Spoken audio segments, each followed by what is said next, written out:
To watch this video in Hindi, go to the video settings, click on audio tracks and then select your preferred language. Please keep the auto-translated subtitles on. Let me ask a stupid question. What is Ratri? What does it mean to us or people that lived 3000 years ago? Essentially, Ratri means the scariest part of the day for humans, whose vision gets compromised due to the absence of sunlight. Since the beginning of human civilization, we have depended on the sun for food, warmth, and safety. He is Dinanath, Lord of the Day, and Mitra, our friend. After the sunset, this world becomes a scary place. It becomes colder, visibility decreases, and predators come out of their dens. What would humans do to protect themselves in such a situation? They would pray to the divine, the Lady of the Night, Ratri. In this video, I'll discuss two hymns dedicated to Goddess Ratri. One comes from the Rigveda, thus known as Vedokta Ratri Suktam, and the other one comes from Devi Mahatmya by sage Markandeya. Since Devi Mahatmya is one of the most respected texts dedicated to the goddess, this hymn is known as the Tantrokta Ratri Suktam. Now the question is, do they praise the same goddess? More importantly, who is Goddess Ratri? What is the connection between Ratri Devi and Goddess Kali? What are the differences between the two Ratri Devis? I'll try to explain these things as clearly as possible. Please stay tuned. Vedokta Ratri Suktam. Is it actually dedicated to Goddess Kali? Most people believe that it is dedicated to Ma Kali. However, there is no mention of Kali or Durga in that hymn. Then why? In Rigveda's Ratri Suktam, Ratri Devi is the personification of night, or we can say she is the guardian of the night hours.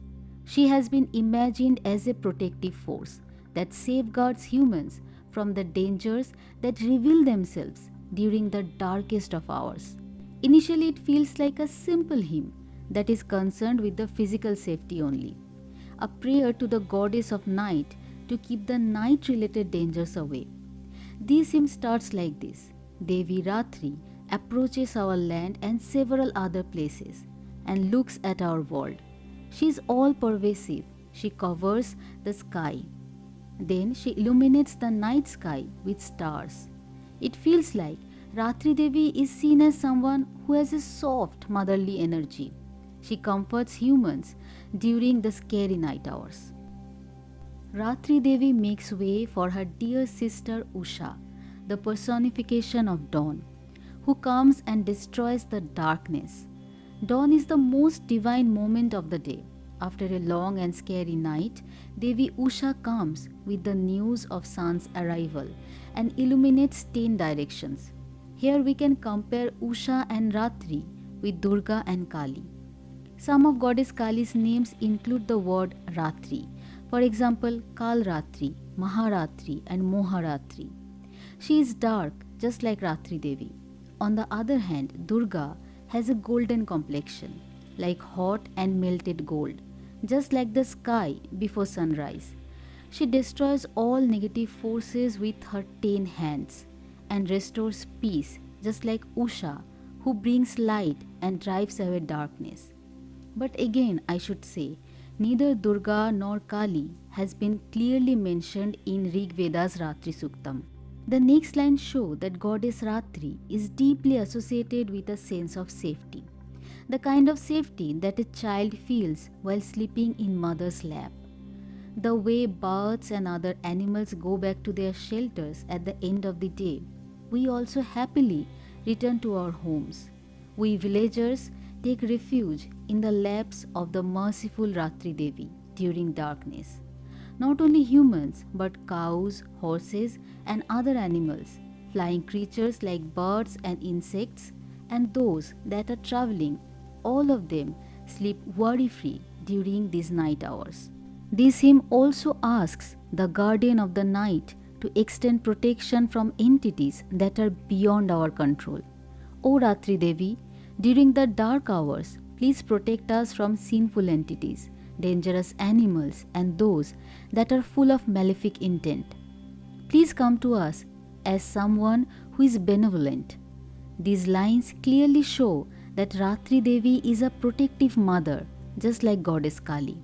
So far, it was about physical danger only, but the next few lines will change the meaning of this hymn.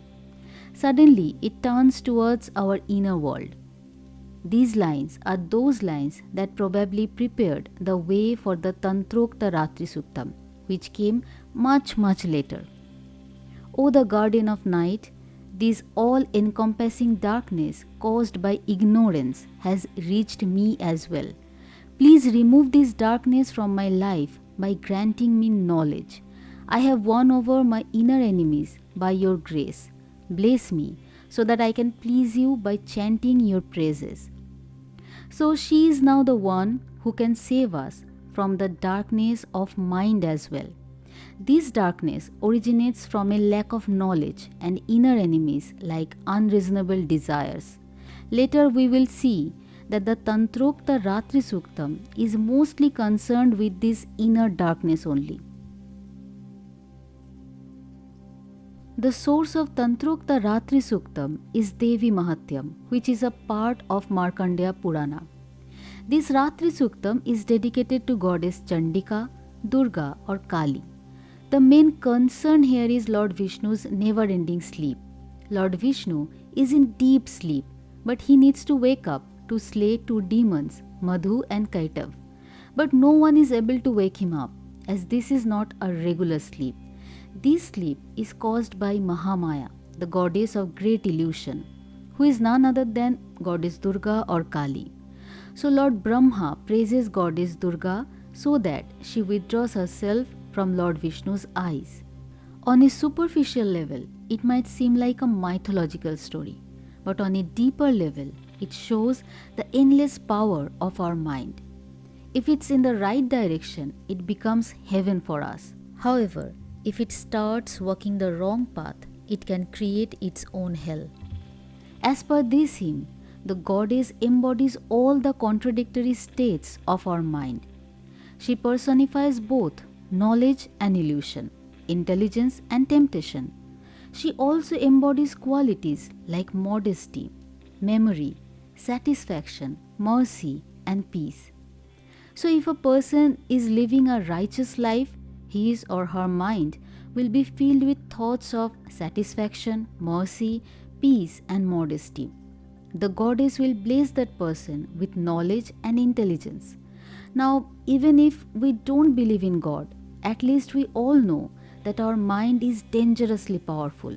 It can create both a happy, satisfied person and a sad, complaining person under the same circumstances.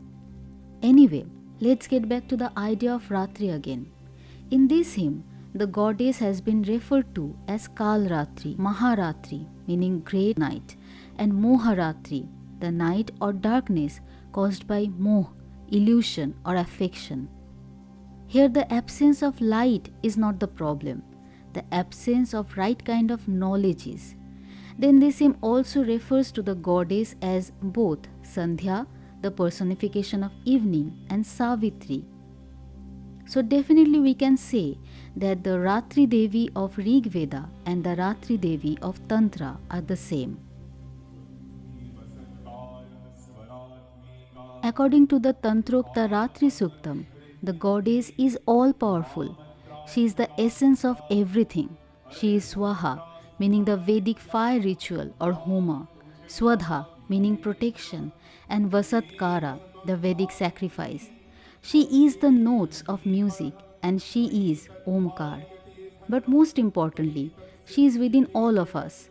The Rigveda teaches that we should be scared of our inner darkness as much as the dark night outside. The Tantrokta Ratri Suktam goes deeper into the topic of inner darkness. So whenever there is confusion, we feel we are in the dark, we should always choose knowledge. Knowledge is light. Knowledge is divine. That's it for today. I hope you enjoyed this video. If you like my content, please subscribe. I'll come back soon with a new story. Till then, stay well.